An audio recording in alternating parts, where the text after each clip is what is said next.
Hi, I'm Carrie-Ann Smith and this is Jamaica Magazine. Between the pages today, the facts on drone operation. They should not be launched into the air without approval. Also, caring for the victims of human trafficking at public health facilities. Please stay with us. It will be an informative show.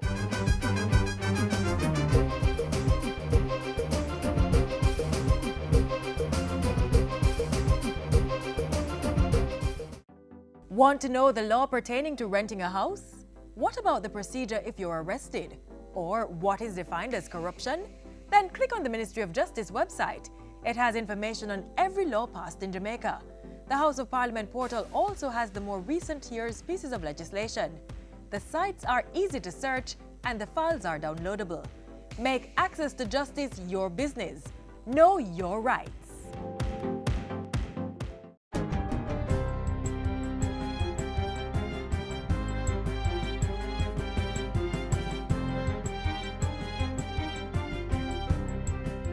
Good day, I'm Lorraine Mendez and this is your JIS News for Tuesday, April 17.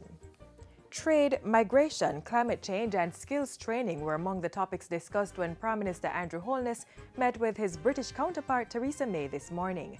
The Prime Minister is in London for the 25th meeting of the Commonwealth Heads of Government. He's also scheduled to meet with Queen Elizabeth II and Prince Charles of Wales. Mr. Holness will also have bilateral talks with the Prime Minister of Mauritius. During his week-long visit to England, he's also scheduled to meet with the Jamaican diaspora as well as current and prospective investors. In the meantime, Prime Minister Andrew Holness says Jamaica will continue to partner with international stakeholders to combat corruption. To that end, Jamaica has adopted the Lima Commitment on Democratic Governance Against Corruption. This move reaffirms the country's responsibility to anti-corruption treaties such as the United Nations Convention Against Corruption and the Inter-American Convention Against Corruption. Organized crime affects us all, and Jamaica is currently engaged at the domestic and international level to find meaningful solutions to these issues. The Prime Minister gave that commitment at the 8th Summit of the Americas in Lima, Peru recently.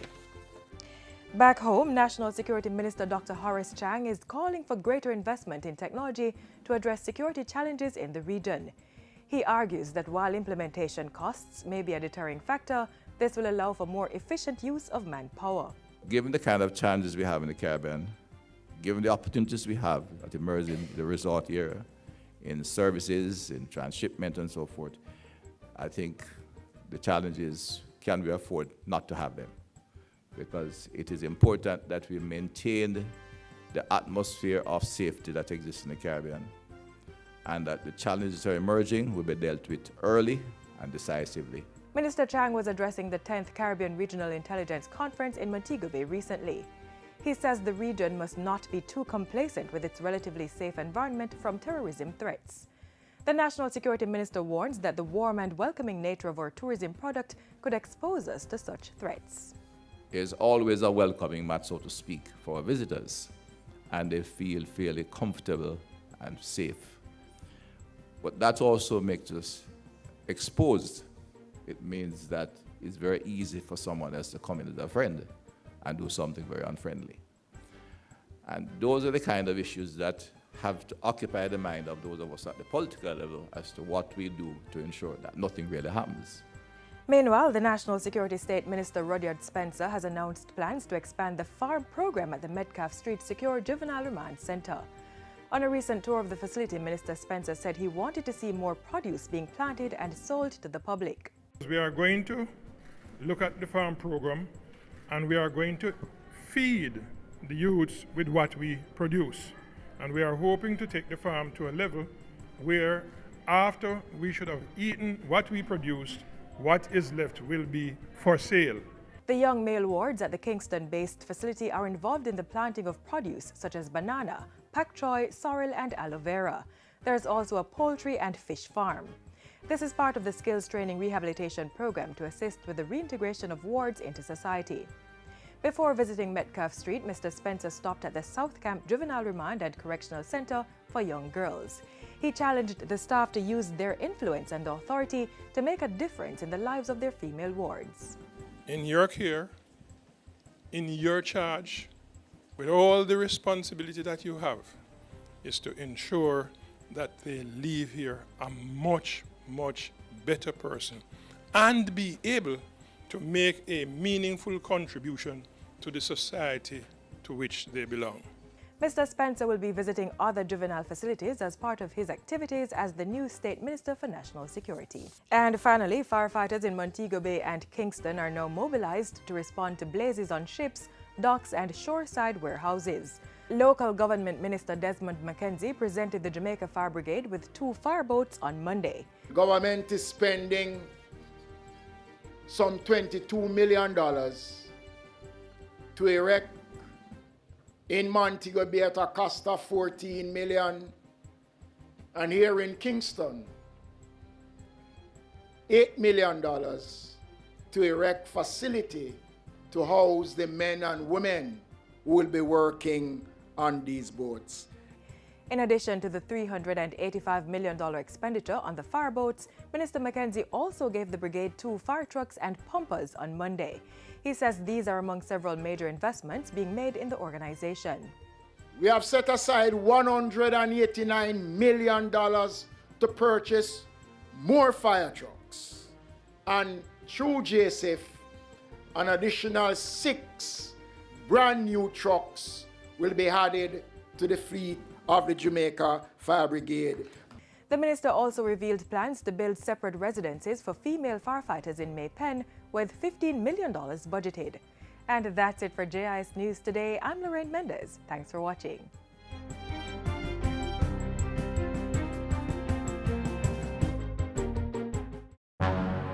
Stop. Think before you burn. The dry season is on, so there's little to no rainfall and wind speeds increase around this time too. What if the fire you light gets out of control? Where would you get the water to out the flame? Why not try bagging up waste and putting it outside for collection? If you absolutely must burn, construct a fire break by clearing an area around the site to be burnt. Use water to wet the perimeter of the brush being burnt.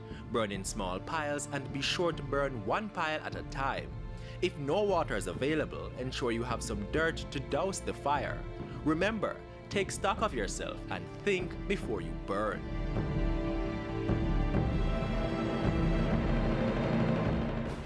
Drones. They are the latest craze for parties and events. The media and others are also navigating their usefulness, but they should not be launched without guidance and permission. And there are rules governing the operation of these devices. But don't take my word for it. Watch this.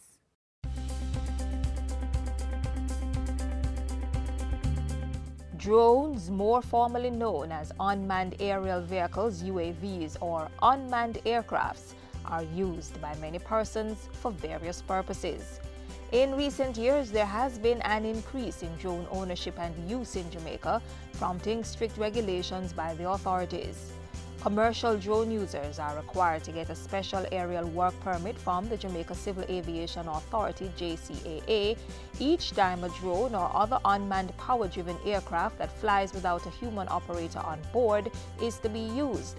This is important in order to address issues of aviation safety and security, as well as national security and privacy. Operators of drones and other unmanned aerial power-driven aircrafts must apply in writing to the JCAA, and the applicant must provide all details of the intended flight. The Jamaica Civil Aviation Authority mandates that drone users must not fly these devices at a height exceeding 400 feet or 122 meters above ground level. Also, recreational users must not go beyond the maximum range of 1,640 feet or 500 meters, or within 500 feet or 152 meters of an organized open-air assembly of people.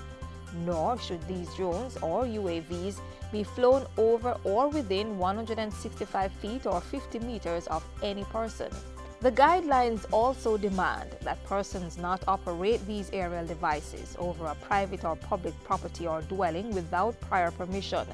Unmanned aerial devices should also not be operated at nights or during low visibility conditions. Persons are not to use drones or unmanned aerial vehicles to drop or discharge any item to the ground. The Jamaica Civil Aviation Authority's guidelines stipulate restricted and prohibited airspace where drones and other UAVs are either restricted or must not fly. In the restricted zones, drones are not allowed to take off unless a permit is obtained from the JCAA. Prohibited airspaces are designated where no flights by these devices are allowed. Some of the prohibited areas include Jamaica House, King's House, the Police Commissioner's Office, Jamaica Defense Force Up Park Camp, and the Petrojam Refinery. Restricted zones include flight training areas assigned to flight schools and the JDF Air Wing, Newcastle Training Base, and other JDF facilities across the island. There is a 5-kilometer or 3.1-mile radii no-fly zone for drones around aerodromes, as well as Norman Manley Sangsters and Ian Fleming International Airports. The policy in Jamaica is similar to industry practices in North America and the United Kingdom, where permission from the managers of the aerodromes and restricted or prohibited airspaces are sought prior to the issuance of a permit. So, for drone operation at or near aerodromes, communication is made with air traffic control, which will dictate flight times, which is included in the permit to the drone operator. All drone flights in prohibited and restricted airspaces will require a notice to airmen or NOTAM. The NOTAM is prepared by the JCAA and issued to the aviation industry in advance of the date the drone will operate, that is, 3 to 4 days lead time.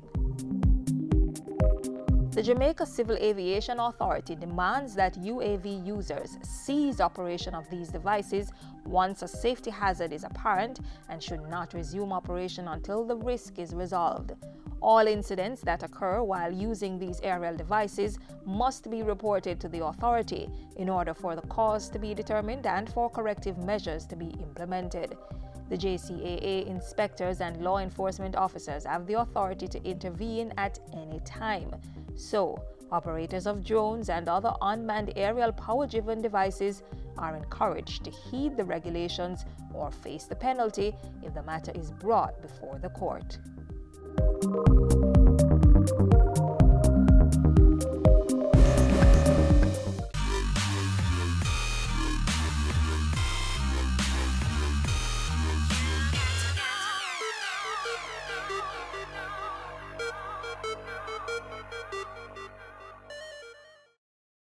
We got to be careful when using pesticides. All right, Richie. Oh, go on. Can I come out to mash up some spraying idea? Yeah, I go spray them corn there. So, are the 3 wearing the protective gear? Boy, the sun too hot for suit up here, man. So you'd read the label before you start.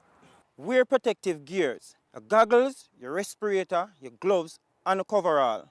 At least you did have on a cap. Mix only what you need for the day. Use only on the crops listed. And if some chemical left over, make sure you store it in the original container. For more information, call the Pesticides Control Authority at 754-9306. The improper use of toxic chemicals can be deadly for humans as well as animals. It's one of the primary reasons the government established the Pesticide Control Authority years ago.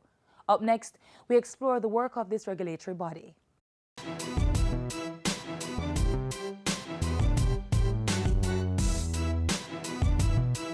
Pest control practices using hazardous substances require us to take necessary safety precautions to protect our health.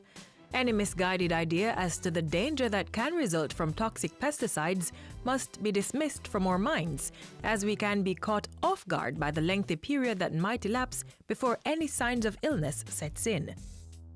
At the level of government, the Pesticides Control Authority (PCA) is the entity enforcing the necessary safeguards by regulating importation, manufacturing, sale, and use of pesticides. The issue of pesticides usage poses several benefits to our society, but also can pose several challenges also, because for every positive that it represents in terms of controlling adverse conditionalities, it also, if used improperly, can lead to challenges within the environment and also affect the citizens, the persons who use or persons who are exposed. The Pesticides Control Authority partners with local and international bodies to fulfill its regulatory functions. That includes establishing the conditions under which these substances can be safely administered. Our website www.caribpesticides.net has a list of all registered products, and each month the board of the Pesticides Control Authority considers new ones. New products. And when they are approved, they are added each month to that website list. And occasionally we will remove products that were previously registered, and that's a monthly process as well.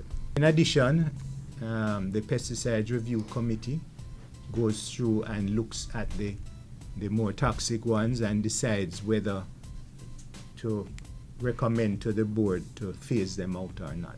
We have 48% of products which are used in agriculture sector, which belongs to the class 4, which is least toxic products. On opposite end, the most toxic products, we have only 1.2% remaining in the system. The most toxic pesticides are restricted and only authorized persons are allowed to use them, having been trained and certified by the authority. The PCA also certifies private applicators of pesticides, including farmers. Persons handling and applying pesticides are required to follow all the instructions on the label and must wear the designated safety gear. At hand at all times should be protective clothing, gloves, boots, and eyeglasses. Application should be done in a manner that limits human contact. We have seen persons being poisoned, basically, because of adverse exposure. Take, for example, rodents and the substance that is used to get rid of rodents. If it's placed in the wrong place, it does affect those who are exposed to it. And in fact, the data that I've seen show that on average about 40 persons a year are affected adversely because of the inappropriate application of that particular pest control substance. Pesticides approved by the PCA are more easily monitored to ensure health and safety, but those that are illegally concocted and made available commercially or imported pose significant risks for unsuspecting consumers. The problem with these, as far as the persons buying it should be concerned, is they don't really know what they are getting. So for example, we have bought a rat bait that we saw being sold that is locally manufactured illegally. And when tested in the lab, there was nothing in there that could kill a rat. So the persons buying that product were only feeding the rats. The other problem we have is that there are illegal pesticides coming in through the ports, or through other avenues, I suppose. Biggest problem are the black mosquito coils. The problem with them is that we have not got any application to have them registered, so we don't really know how much of a health risk they are. But we have got some reports that especially children and people with respiratory problems have been affected. In fact, they are probably just too good. So they affect not only the mosquitoes and the flies, but the humans as well. Some of them contain active ingredients that we know that are a real problem, and even if an application came in to register them, we would not want to do so. Then there's some other things, such as this chalk, which a child would think is a regular piece of chalk that they see at their school. Then there are some things that are in plastic bottles. These are very common. Again, the wristbands, that's not a registered product. Persons are also placed at high risk when products are removed from their original manufacturer's container and repackaged inappropriately. And again, how does a person buying something like that know that what they are getting is the real thing? Even within the household, it's a dangerous practice to transfer pesticides to things like soda bottles or plastic bags for storage. Unfortunately, children in the home can get a hold of it. And children end up in hospital all the time because of that problem, particularly eating rat bait. It has to be locked away and properly label it. We also recommend to the farmers use very simple, inexpensive methods of storage.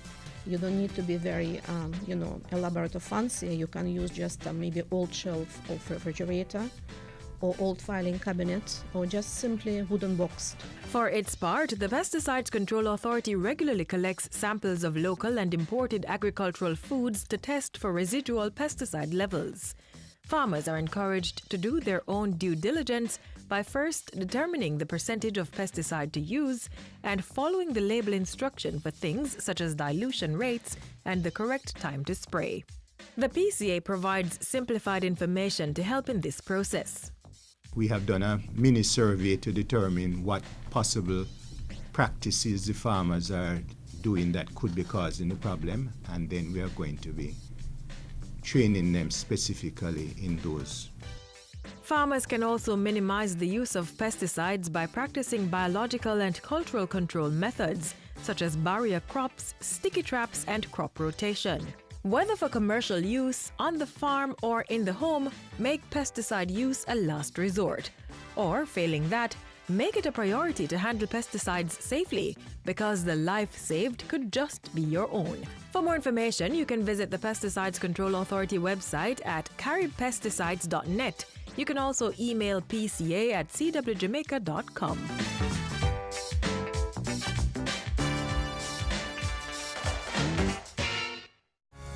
The Jamaica Information Service, JIS, your #1 source of government information. Tell your friends and keep watching. I had a plan for my life. I was going to be a doctor. I was going to be the first in my family to do great things. Then a friend of mine sold me into prostitution. He mashed up my life. Stop human trafficking. It destroys lives. If you or anyone you know has been a victim of human trafficking, call 811 or 1-888-PROTECT. Be wise. Open your eyes. Spot them. Stop them. A message brought to you by the National Task Force Against Trafficking in Persons. There is a plan of action for health workers to identify and care for the victims of human trafficking. Take a look at the critical elements that are included in this manual.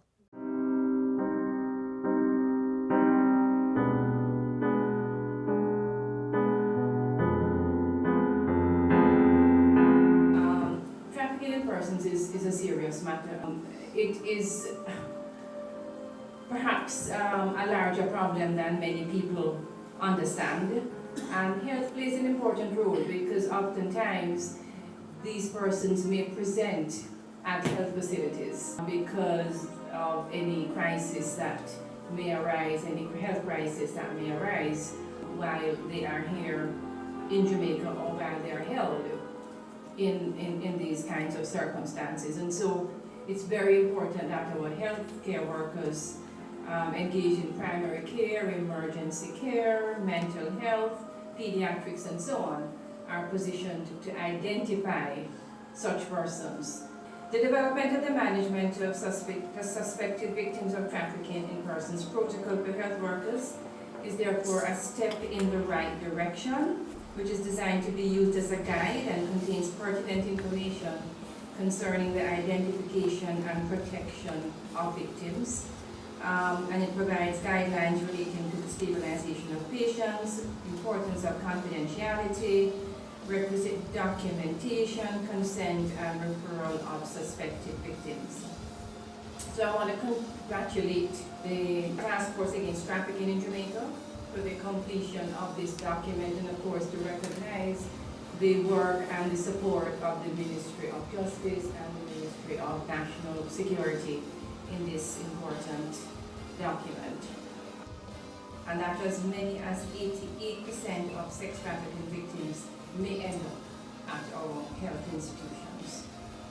But I understand that only a small percentage of our healthcare workers are confident and have some degree of knowledge with respect to identifying a trafficked person. So we need to look at how we get this training done We have to break this cycle of violence. Clearly, the health sector has a very important role to play in this regard. Training has been done in the past, but we do have turnover of staff. So it's very useful that there is the training plan, which would include training of some 500 health workers starting in 2018. And the training will include a wide cross-section of healthcare workers, both in the public and the private health sectors.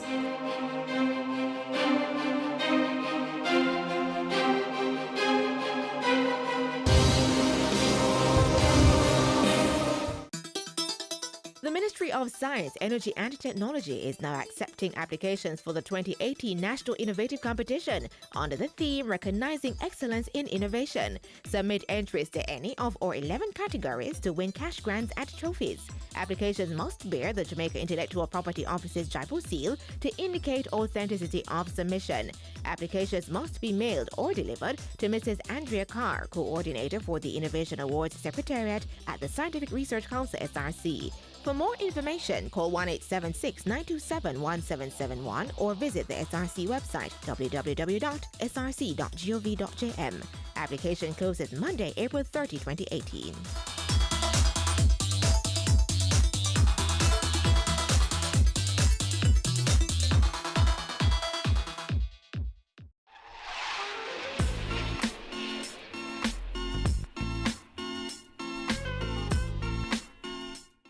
This is where the pages close for today. You may watch our features anytime at your leisure. Just click on our website or YouTube channel.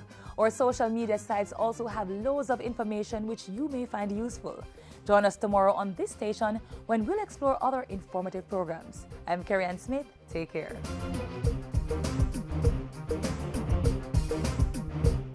This has been a production of the Jamaica Information Service, the voice of Jamaica.